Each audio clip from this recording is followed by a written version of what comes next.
juste en 2 mots, on va se présenter rapidement. Donc moi, je suis Jean-Yves Coitadouan, le PDG de RIP Consulting.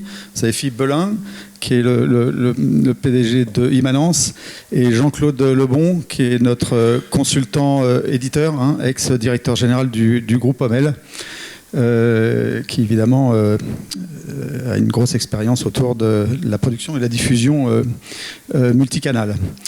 L'idée aujourd'hui, donc, c'est de vous parler d'un rêve pour nous, qui consiste à essayer de mettre en place et de proposer une solution globale autour de la production et de la diffusion. Donc on va essayer de retracer un petit peu les différentes strates de la mise en place d'un projet comme celui-là. Et mes compères vont intervenir chacun pour les sujets pour lesquels ils ont des choses importantes à vous faire passer. Ce qui est certain, c'est que... Attends, Philippe, juste avant. Il est parti tout seul ? D'accord. Ce qui est certain, c'est que bon, chaque éditeur a un objectif, évidemment, une stratégie qui, évidemment, a pour porter une diffusion multicanale, hein, parce que c'est le sujet d'aujourd'hui, a un planning, veut essayer de faire les choses dans un temps donné, un budget. Évidemment, toute cette problématique-là, vous allez nous dire, bah oui, tout le monde l'a, et nous, on vit ça d'une manière assez régulière avec les éditeurs, mais c'est là que les problèmes commencent, parce qu'il faut avoir les compétences requises. Les petits comme les gros. Les petits comme les gros. Donc, vas-y Philippe. Donc, si on récapitule rapidement, pour mener un projet multicanal, l'éditeur de presse, il doit être à la fois stratège éditorial, c'est le minimum, savoir ce qu'il veut produire, ce qu'il veut diffuser. Évidemment, stratège marketing, puisqu'il va savoir comment commercialiser et diffuser auprès de ses abonnés ou de son lectorat, en tout cas au sens large, ses contenus. Il va falloir aussi être stratège organisationnel, parce qu'il faut mettre en place une organisation, que ce soit pour la prod comme pour la diff. Donc tous les services d'entreprise sont concernés. Et puis il faut être quand même un peu stratège technique, parce que quand on parle de prod et de diff, ça veut dire une multitude d'outils divers et variés. Et donc il faut avoir une compréhension mécanique de ce qu'il faudrait dans l'idéal pour aujourd'hui et aussi pour demain. Et rapidement, donc il faut, pour une deuxième phase, arbitrer en fonction des propositions qui vous sont faites par les prestataires divers et variés, prioriser la mise en œuvre d'un certain nombre d'outils dont on va faire le détail après, et puis financer le projet. Donc tout ça, évidemment, c'est une évidence un petit peu pour tout le monde, mais c'est bien d'en faire un petit peu le récapitulatif. Si on poursuit avec la phase 3, et après une première phase de déploiement, imaginez par exemple que vous ayez décidé de mettre en place un système éditorial et puis d'avoir une liseuse par exemple, ou un site web, évidemment ça ne s'arrête pas là. Ça serait bien trop beau si on pouvait, une fois que tout est en place, se poser et pouvoir passer à autre chose. Mais dans les métiers dans lesquels on est, ça change tout le temps, les besoins comme les technos. Et donc fort de l'expérience que vous aurez dans cette première phase, il va falloir faire évoluer le projet initial. Les technos, pendant ce temps-là, ont évolué, donc il faut faire évoluer les pratiques au sein de votre organisation. Donc votre organisation éditoriale comme marketing, comme publicitaire doit évoluer. Et évidemment, ça veut dire qu'il faut refinancer la refonte des outils existants, voire prévoir le remplacement partiel ou total des outils. Le nombre d'éditeurs, et quand on vous dit ça, c'est pas une vue de l'esprit, c'est pas une vue de prestataire. Que ce soit Jean-Claude qui était directeur général d'un groupe de presse, moi qui étais DSI une grande partie de ma carrière dans les groupes de presse, combien de fois on est obligé de remettre en place et remettre en cause des dispositifs qui ont été mis en place pendant 3 ans ou 4 ans ou 5 ans avant pour une modification de techno qui engage toute l'entreprise. Donc ça, c'est quelque chose qui est juste insupportable, qui coûte et qui pose problème pour plein d'éditeurs. Et plus l'éditeur est petit, plus c'est compliqué. Donc évidemment, pour faire tout ça, il faut trouver les bons partenaires techniques. C'est pas simple. Et puis de nouveau arbitrer et piloter une intégration des différents types d'outils. On va en parler tout à l'heure et on va faire un petit peu le tour de tous les outils qui sont nécessaires à une diffusion multicanale telle que chaque éditeur peut la viser, quelle que soit sa stratégie. Donc c'est pour ça qu'on a mis un petit gloops. Donc évidemment, notre constat dans la vraie vie, c'est que la plupart des éditeurs n'ont pas les équipes pour piloter un périmètre aussi large dans le temps. Même les gros groupes, nous on travaille avec des groupes de toute taille, mais même les gros groupes, ils ont du mal à gérer tout ça. Et les petits, c'est juste mission impossible. Et puis évidemment, quand on parle des moyens techniques, on parle aussi des moyens financiers, parce que tout remettre en cause en permanence, ça a un coût. C'est de l'inertie, c'est des désagréments. Et pendant ce temps-là, on ne vend pas les contenus et on ne les met pas à disposition du lecteur ou de l'abonné. Et c'est un vrai sujet pour la suite des process de diffusion chez les éditeurs. Pour régler tout ça, évidemment, on a la solution, pour ça qu'on vient ici la proposer, c'est qu'il faut faire en sorte que les éditeurs puissent s'abonner à un service qui intègre tous les outils et que tous ces outils vivent d'une manière indépendante de votre propre projet. Votre projet, il vaut ce qu'il vaut, il est souvent lié à votre capacité à pouvoir faire les choses à un moment T, mais d'autres éditeurs peuvent avancer d'une manière un petit peu différente. Et il est clair que si on a une communauté autour d'un outil, l'outil technique va évoluer beaucoup plus vite et ça permettra de mettre à disposition de tous les éditeurs, les uns après les autres, un outil qui sera parfaitement adapté aux besoins puisque déjà utilisé par d'autres. Et on va expliquer pourquoi on arrive à cette logique-là et à quel point ça marche bien, puisque nous, on l'a fait sur la partie système éditorial. Pour ce qui concerne le système éditorial, qui est la première brique de l'organisation multicanale, en gros, il faut mettre en place les fondations, quoi. On ne construit pas une maison sur du sable. Une organisation d'un process éditorial, ça repose sur des fondations essentielles, qui est la gestion de la donnée. Il faut être capable de produire, il faut être capable de produire pour les différentes cibles que vous adressez. Et l'ensemble de ces cibles-là repose sur un certain nombre d'outils et de process et du stockage de votre patrimoine éditorial qui sont essentiels. Donc, Sweep, qui est donc le système éditorial le plus répandu en France, il y a on a à peu près 300 publications d'abonnés, a été bâti sur cette logique-là, qui consiste à permettre à un éditeur, quelle que soit sa taille, donc des petits, des rédactions de 3 personnes, des rédactions de 50 personnes, de pouvoir s'abonner à un service et de faire évoluer son écosystème de production éditoriale au fur et à mesure que le besoin se fait sentir ou que les moyens sont disponibles. Donc avec Sweep, l'éditeur de presse il peut s'appuyer sur une solution qui évolue tout le temps, puisque si je donne un exemple d'un sujet contemporain pour nous, quand on fait évoluer le système parce que le groupe Bayard nous demande de rajouter des fonctionnalités, ça sert l'intérêt de l'ensemble des éditeurs l'année d'après avec la nouvelle version qui leur est servie. Avec un système en mode SaaS, donc en mode locatif, le budget locatif, il est évolutif et prédictible. Vous savez combien vous payez. Si vous voulez vous donner une nouvelle option, vous savez combien vous allez la payer aussi. Mais vous savez aussi que le système il va évoluer sans que vous ayez besoin de réinvestir. Contrairement à la mise en place d'un process qui, tous les 3 ans, doit être mis en cause. Là, ce n'est pas du tout le cas. D'accord ? Et puis, dernier sujet, quand vous faites appel à quelqu'un qui vous loue l'utilisation d'un outil, vous pouvez avoir accès à des compétences qui, évidemment, au gré des installations, permettent de garantir une compétence transversale forte avec des projets qui ont fait grandir les équipes. Et dans le cas de Sweep, et Philippe vous expliquera dans le cas d'Immanence probablement la même chose, c'est que, évidemment, nos équipes, à travers tous les projets éditoriaux qu'on a été amenés à mettre en œuvre, possèdent maintenant des compétences qui n'ont pas d'équivalent sur le marché, puisqu'il a fallu mettre en place 60 et quelques éditeurs, 300 publications en l'espace de 12-13 ans, quoi. D'accord ? Alors, un système éditorial, tu peux peut-être appuyer ça, parce que là, non, perdu. Non, encore une fois. Ouais, voilà.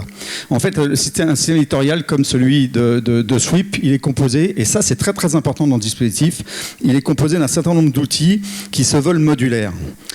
Le principe, ça consiste à dire chaque éditeur, en fonction de ses moyens, en fonction de sa stratégie, n'a pas besoin de tout au même moment. Et il faut que vous soyez en capacité de pouvoir vous doter des outils dont vous avez besoin au moment où vous en avez besoin. Donc, il y a un socle de base. Sweep a un socle de base, c'est le rectangle orange qui intègre déjà tous les outils dont on a besoin pour produire en print et en numérique et qui est installé dans 100% des clients qui utilisent Sweep en France et à l'étranger d'ailleurs.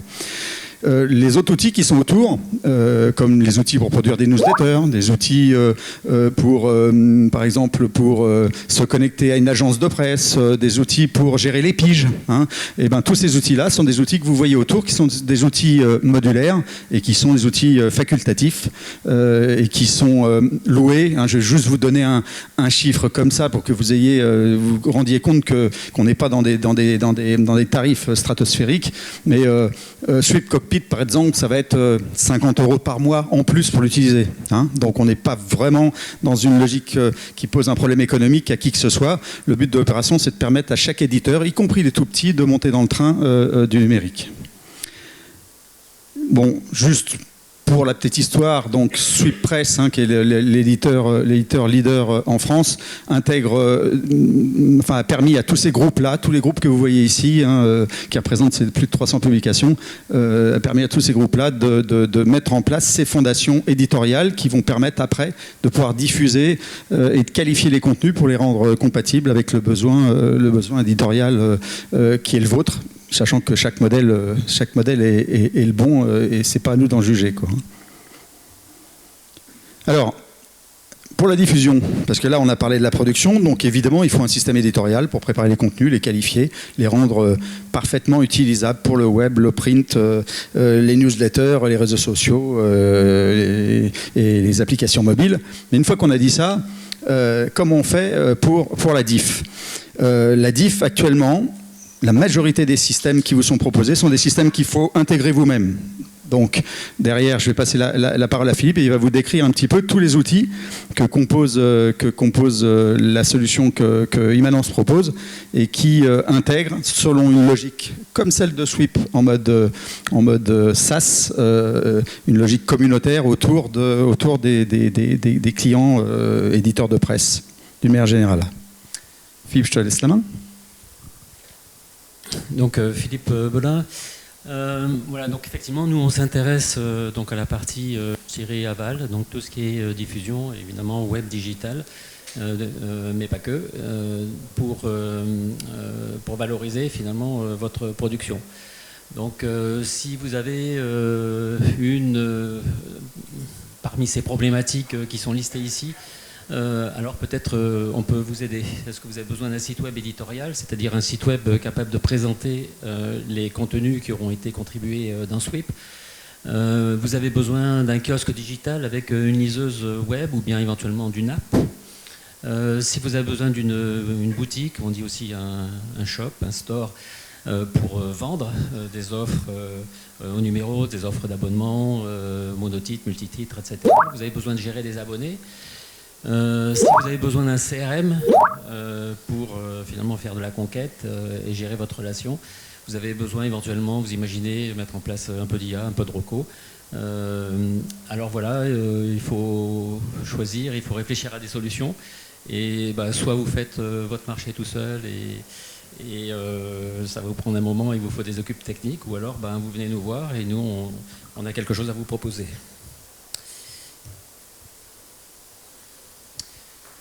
Donc notre réponse, je dirais commune, hein, c'est commune parce qu'elles s'articulent ensemble. Hein, donc c'est une plateforme complète pour la diffusion des contenus qui s'appelle Phoenix Services.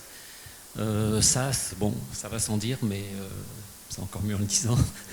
On a ça vraiment en commun avec Sweep, c'est que bien sûr tous nos services sont hébergés pour votre compte, donc ça ne vous demande aucun effort d'hébergement particulier, on s'occupe de tout.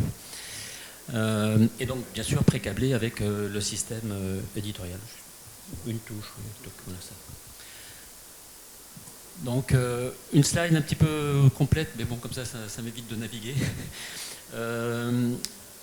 Donc Phoenix Services que vous avez à droite, en fait vous avez il faut le voir sous deux angles, alors non pas une constellation, mais je dirais un ensemble de briques, de composants, donc, qui sont proposés et maintenus en tant que produits par Immanence. Donc Phoenix Reader, alors les gens souvent nous connaissent pour ça. Aujourd'hui, nous, on produit sur nos serveurs, depuis plus d'une quinzaine d'années, on produit de l'ordre de 2000 publications. 2000 publications. Tout ce que vous connaissez en termes de presse grand public, une grosse partie de la presse pro, en fait, c'est chez nous. Pourquoi? Parce qu'on intervient, c'est une petite parenthèse, on intervient pour le compte soit de l'éditeur, auquel on propose nos services pour son propre compte, mais on m'autorise aussi un bon nombre d'agrégateurs. Donc des gens comme ePress, peut-être ça vous dit quelque chose, c'est un peu comme Caféine. Des gens comme Décuple, donc je ne sais pas si ça vous parle, mais ADL Performance, anciennement France Abonnement, et puis d'autres, Unipress, etc. Donc ce que nous on appelle dans notre vocabulaire des agrégateurs. Donc c'est pour cette raison qu'on a le Figaro, tous les quotidiens, toute la PQR et bien sûr tous les magazines que vous connaissez.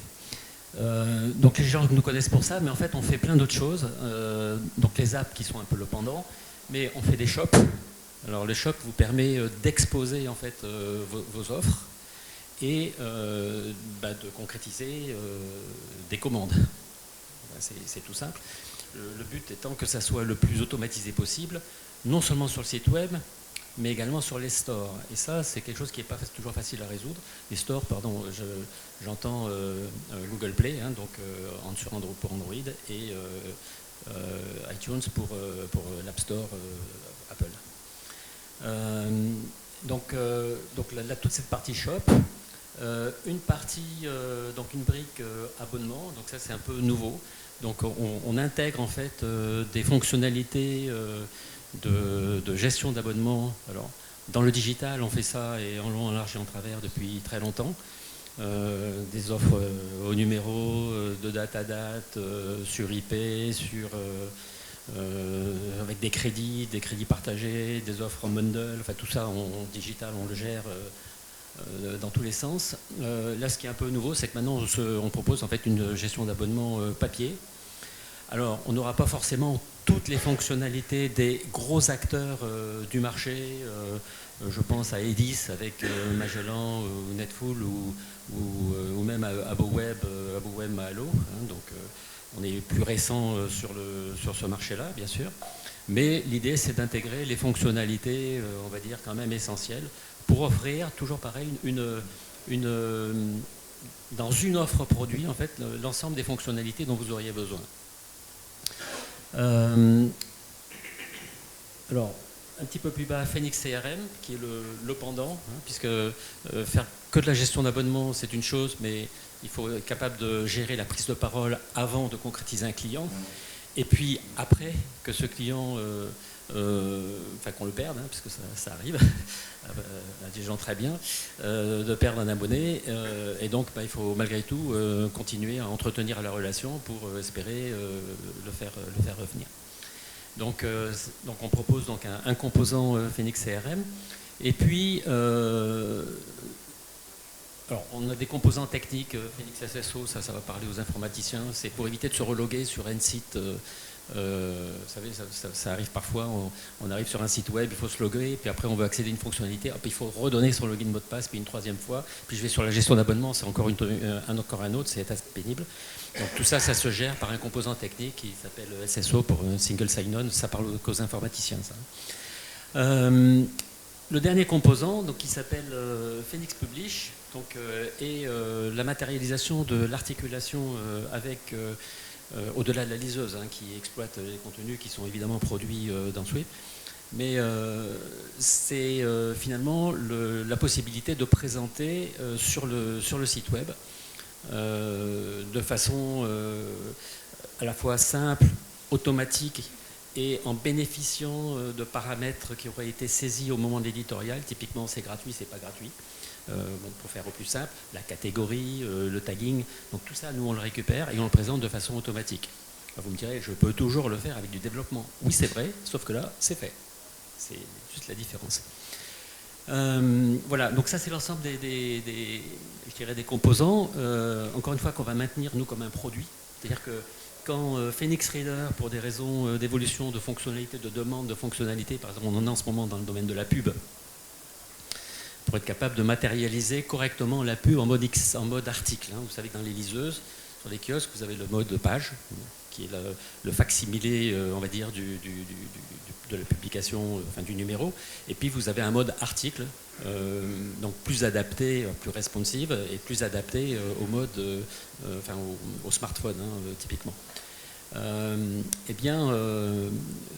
Donc on a donc la possibilité de proposer une visualisation, une présentation de la pub en mode article qui respecte l'annonceur, qui le met en valeur au moins aussi bien que ce qui a été fait dans le print, dans le numéro. Donc là, il y a des choses à inventer. Du coup, tout doit bouger. Enfin, vous vous en rendez pas compte, mais tout doit bouger. L'articulation avec le système d'information éditoriale, la façon dont ça doit être géré. C'est une fonctionnalité qu'on offre ou qu'on n'offre pas, qu'on veut ou qu'on ne veut pas. Il y a des éditeurs qui disent non, mais moi je ne veux pas mettre la pub en mode article. Okay, donc il faut être capable de le faire ou de ne pas le faire. Tout ça, c'est du paramétrage. Donc c'est la cohérence de l'ensemble. C'est le fait qu'elle soit maintenue comme un produit qui est différenciatrice et qui vous permet ensuite de vous concentrer sur ce qui doit être votre métier, c'est-à-dire produire des contenus et trouver des clients et fidéliser des abonnés et des clients. Alors, on présente ces composants, ils sont préintégrés, mais on n'est pas sectaire, c'est-à-dire qu'on arrive dans un monde réel et bien sûr, les éditeurs existaient avant nous et donc ils ont choisi, ils ont fait des choix, et ben, on s'adapte et c'est ce qu'on fait tout le temps. Donc ça s'appelle Phoenix Connect. Alors bien sûr, Phoenix Connect permet de se connecter à Swift, mais permet de se connecter à des produits. Alors pour ceux qui s'intéressent à enfin, si vous êtes là, c'est que vous intéressez un peu à ce domaine, donc à des modules de paywall hein, qui existent sur le marché, ou des modules de gestion d'abonnement qui sont en place et avec lesquels nous on s'intègre. Alors bien sûr, si module de gestion d'abonnement, par exemple AboWeb, très bien. Et donc, notre module Félix Abo ne sert à rien, on est d'accord. Mais tout le reste demeure. Tout le reste demeure. Alors, ce qui est intéressant, c'est ça, c'est qu'on a une couverture fonctionnelle complète. Moi, j'ai qu'une slide, mais je dis tout dessus. Vous avez le temps de l'apprendre par cœur. Alors, une couverture fonctionnelle complète, c'est ça qui est un peu nouveau. C'est-à-dire qu'on n'arrive pas avec un module dans un coin, mais on a vraiment une couverture fonctionnelle. Préintégrée, on en a parlé. Ouverte, on en a parlé. Performance et cohérence, ça c'est vraiment fondamental et c'est pour votre bénéfice hein, demain. Néanmoins très personnalisable, en fait tout est paramètre chez nous. Tout est paramètre et tout est API. Donc on a une flexibilité, c'est ce qui nous permet de travailler avec des éditeurs très différents, Canard Enchaîné, Rework, Bauer, enfin, des gens vraiment très différents, l'Humanité, etc. Donc personnalisation, donc web et digital. Donc, alors digital étant plus le côté facsimilé, on va dire, et web plus site web. Voilà, c'est ça. Alors oui, parce que évidemment, la gestion d'abonnement, on gère le print, hein, pas que le digital. Hein. Bien sûr, c'est-à-dire le routage, hein, typiquement, le routage, les réassorts, la VPC, etc. Statistiques et reporting, ça c'est très important, donc avec des sondes qui sont un peu là, un peu partout. Évolutif dans le temps, parce que c'est géré comme un produit. Budget prédictible, on en a parlé. Techno-mutualisé, ça c'est pour votre bénéfice. Hein. On travaille là-dessus, on a une équipe qui a une quarantaine de personnes, dont peut-être 30 ingénieurs. Donc c'est pour votre bénéfice, hein. Ça coûte hein, tout ça. On dit ça coûte rien, mais c'est pas le prix du papier, mais c'est le prix du travail. Voilà, et puis c'est fini. Voilà, donc je vais rendre la main à Jean-Claude qui... En fait, bonjour. Va conclure, Il me reste 3 minutes pour vous convaincre.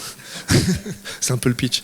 Non, bah, je me présente en 2 mots, effectivement. Moi, j'ai été directeur général du groupe Hommel pendant plus de 12 ans. Je connais toutes ces problématiques-là, tout ce que effectivement vient d'évoquer Jean-Yves ou effectivement Philippe. Et en fait, j'essaie de me transposer à ce que vous vivez aujourd'hui en tant qu'éditeur et de me dire, mais finalement, qu'est-ce que je fais dans cette jungle de solutions, de prestataires, quel budget je peux consacrer? Et objectivement, aujourd'hui, une solution qui est, on n'a pas beaucoup dit, mais quand même il faut le savoir, sur le salon, c'est une première, hein, ça n'existe pas ça. Hein. C'est-à-dire une solution qui à la fois propose de centraliser, d'enrichir du contenu et de le diffuser derrière. Vous allez faire le tour de tous les stands, personne ne vous proposera cette solution. On est les seuls aujourd'hui à pouvoir le faire. Et évidemment, la finalité d'un éditeur, c'est de produire le contenu, mais surtout qu'il soit diffusé. On est bien d'accord. Mais avec un nombre de problématiques aujourd'hui, et en l'espace de moins de 30 minutes, on a répondu à peu près à toutes les problématiques. C'est-à-dire que toutes les problématiques que peut se poser un éditeur avec une solution en mode SaaS, vous avez aujourd'hui une solution sur le marché existante qui vous permet, parce que je reconnais quelques éditeurs qui ont sweep sur cette solution, mais d'autres qui sont venus nous voir, vous permet tout de suite, alors avec des budgets qui sont relativement contraints, réduits, d'avancer et d'être présent sur le digital, sans avoir à vous poser la question de mise à jour, de quelle solution choisir, quel investissement je dois faire.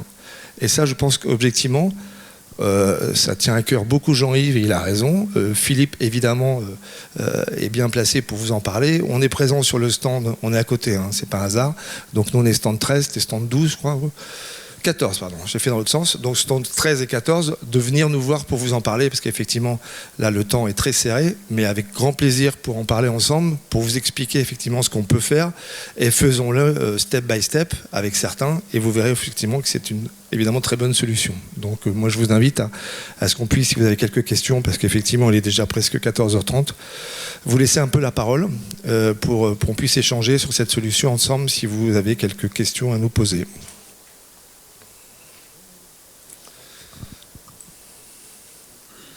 Je vous tends le micro. Bonjour. Oui, une question par rapport aux solutions. Est-ce que ça a été des rachats de certaines solutions que vous avez intégrées dans Phoenix ou est-ce que vous les avez développées vous-même? Dans Phoenix, parmi donc tous les composants que vous voyez donc qui sont dans Phoenix, intégrés à Phoenix Services, enfin, que vous avez vu, puisque maintenant vous connaissez la slide par cœur, il n'y en a qu'une qui n'est pas in-house, c'est le CRM. CRM, on utilise Brevo. Donc, mais ce qu'on va maintenir, c'est vraiment l'intégration. Donc c'est la seule. Tout le reste, c'est in-house. Enfin, c'est développé par Immanence.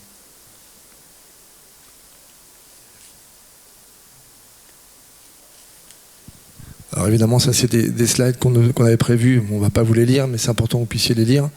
Donc nous aussi, notre métier, notre valeur ajoutée, c'est évidemment de vous accompagner et de vous recommander ce qu'il est possible de faire en fonction de votre périmètre, de vos attentes. Et le but du jeu n'est pas éventuellement, par rapport à la slide que montrait Jean-Yves, sur l'ensemble des modules que l'on a, de vous proposer tous ces modules. Ça dépend effectivement de vos attentes, du newsletter ou pas, de cockpit ou pas. Effectivement, c'est quelques dizaines d'euros, mais certains n'ont pas de pigistes, donc ça ne sert à rien d'avoir le module cockpit. Enfin, voilà, on s'adapte, on est très agile en fonction effectivement de vos besoins, de vos attentes et de vos budgets, bien entendu. Une autre question ? Bonjour. Moi, j'ai un peu du mal à comprendre les interactions en fait, vraiment entre Sweep et Immanence. Je comprends un petit peu les deux, mais quelles sont vraiment les connexions en fait, quand on travaille déjà avec les deux? Je vois plus ça comme une offre groupée, en fait, un peu Netflix plus Disney+, par exemple, mais j'ai du mal à voir les relations qu'il y a vraiment entre Sweep et Immanence. Est-ce que vous pouvez donner quelques exemples? Oui, alors vous allez comprendre tout de suite. L'avenir de la diffusion multicanal, c'est la personnalisation. On est d'accord que si vous voulez adresser différentes catégories d'abonnés dans un groupe qui est composé d'un certain nombre de titres qui ont des abonnés différents et que vous voulez livrer des contenus qui peuvent être des contenus personnalisés, parce que c'est vers ça qu'on va. C'est la capacité à pouvoir livrer ce que l'abonné attend et pas forcément tout. Ça veut dire qu'il faut qualifier les contenus. Pour qualifier les contenus, il faut donc un système éditorial soit capable de vous permettre de produire le contenu, mais aussi de qualifier le contenu et d'aller intégrer avec ce contenu un certain nombre d'éléments qui ont un rapport direct avec la manière dont on a classifié les abonnés. Donc les abonnés, c'est dans le CRM et c'est dans la base abonnés. Ça, c'est un premier exemple.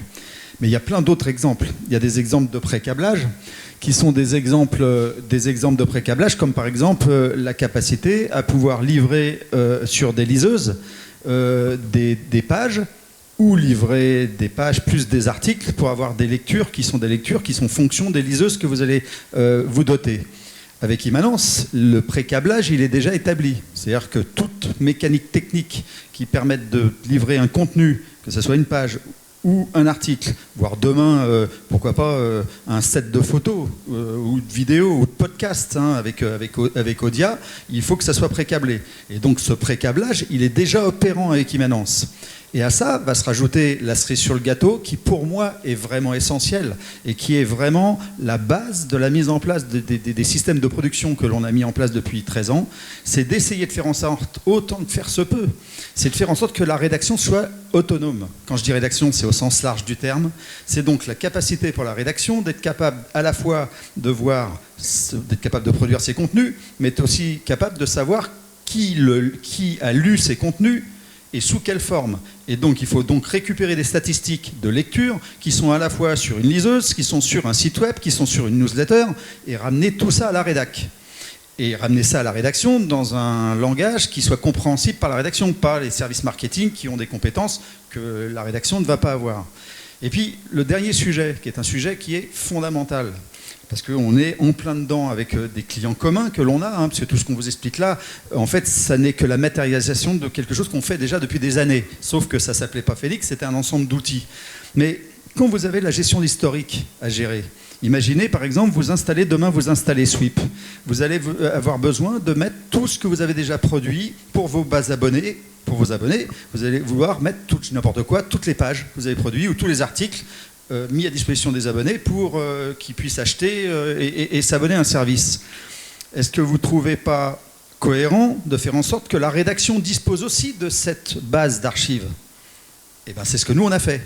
C'est qu'on est dans une logique où, parce qu'on a été récupérer votre patrimoine éditorial, il est mis à disposition du site web ou des liseuses pour les abonnés, qui passent par une boutique et puis par la carte bleue, mais c'est mis à disposition de la rédaction dans le système éditorial pour que la rédaction, quand elle a besoin de faire un hors-série, quand elle a besoin de faire un spécial, je ne sais pas quel sujet, eh ben, elle a accès à ses contenus, elle a accès à ses pages, elle sache qu'est-ce qui a été fait il y a 2 ans sur tel sujet, qu'elle soit capable de récupérer tous les contenus associés, d'en sortir un hors-série ou un spécial, je ne sais quoi, avec une autre icono et ainsi de suite. Voilà. Je vais donner un exemple juste pour fixer les choses. Ça c'est un kiosque, hein, vous en avez certainement déjà vu. Là, je peux, sur ce numéro, aller voir le sommaire.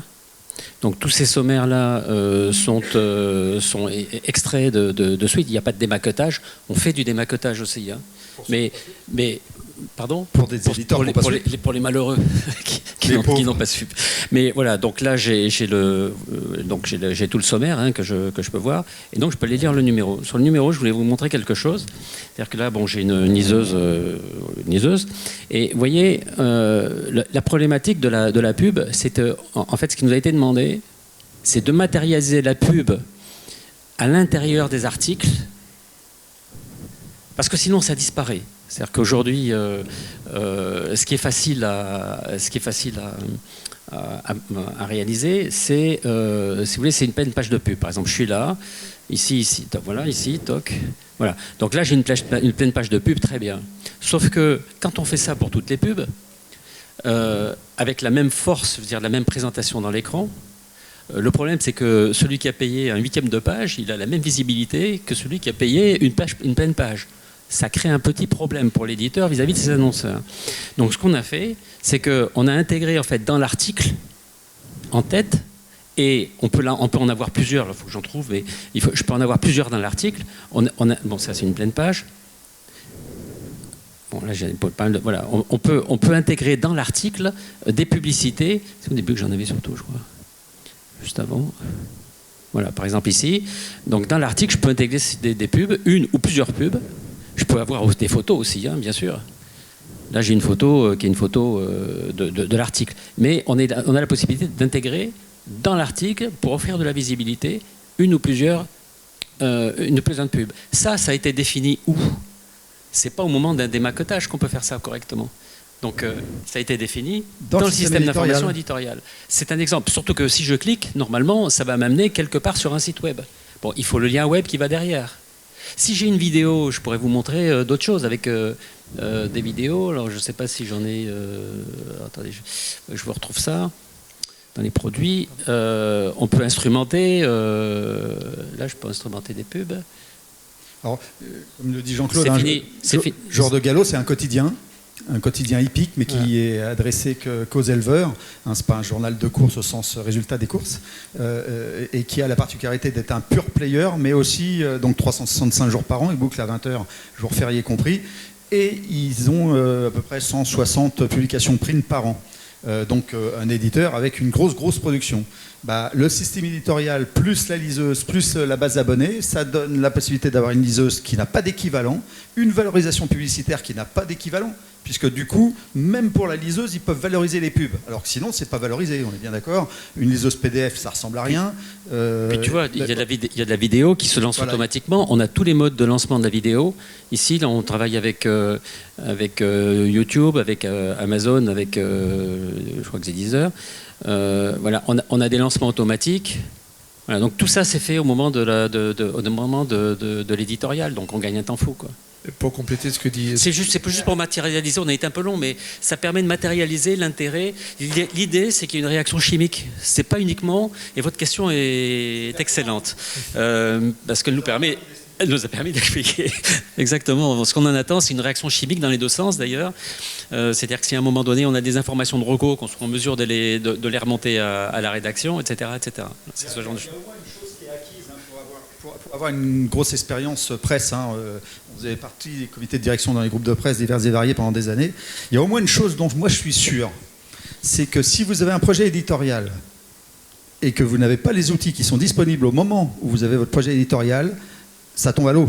Parce que s'il faut commencer à mettre les prestataires et faire les devis et les budgets et les machins, c'est fini, il n'y a plus de projet. Là, avec un écosystème pré-câblé, chaque projet éditorial, il voit le jour beaucoup plus facilement parce qu'on est capable de connecter, y compris un module auquel on n'est pas abonné tout de suite. D'accord ? En bref, venez nous voir.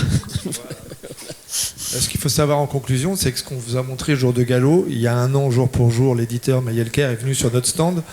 Mais il y a un an, tout ça n'existait pas. Donc ça a été fait suite à la visite sur le salon, la presse au futur. Voilà, contact. Mais c'est un produit. C'est-à-dire que maintenant, ce que vous avez vu pour la pub, nos centaines de publications peuvent en bénéficier demain matin. C'est l'intérêt de l'écosystème. C'est pas un développement. Nous, on raisonne... Alors, toi aussi, mais on raisonne que produit. C'est-à-dire que... On veut capitaliser toujours sur le même développement, bien sûr. Dans notre clientèle, on a des éditeurs dont certains sont dans la salle, des toutes petites rédactions qui bénéficient d'exactement du même écosystème que Bayard, Marianne, Groupe Marie-Claire, UFC Que Choisir ou je ne sais ou tous les autres groupes qui bossent avec nous, Bauer, Burda et compagnie qui bossent avec nous. Et tout le monde bénéficie, en fait, ça sert l'intérêt et ça tire tout le monde vers le haut, quoi. Voilà. Christophe, tu confirmes? Voilà, un client éditeur depuis un peu plus d'un an maintenant, de Sweep, voilà, absolument. Voilà. Très belle revue qui s'appelle La Fringale Culturelle, je vous conseille, abonnez-vous. Merci beaucoup en tous les cas de votre attention. Merci pour votre beaucoup. Et puis stand 13-14, voilà. Et bonne fin d'après-midi à vous.